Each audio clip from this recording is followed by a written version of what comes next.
परमरहस्य वाचन अध्याय क्रमांक 3 ओवी क्रमांक 2 श्लोक क्रमांक 76. बाह्य अभ्यंतरी अवघाची कोण दाटला परब्रह्म तोची, तो बोले चाले तोची निज स्वभावे. बोले प्रेम प्रीती अमृतासी परेसर म्हणती, एके तो आनंदे चित्ती सद्भावे उठे मनी तया.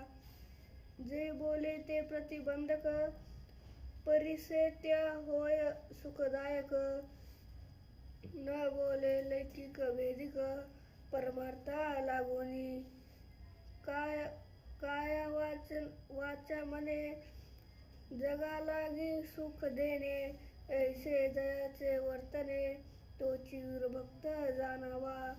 पुढे पाहुनी चालणे जीव मात्राशी रोखणे, सर्वागटी जाणणे सदाशिव स्वरूप.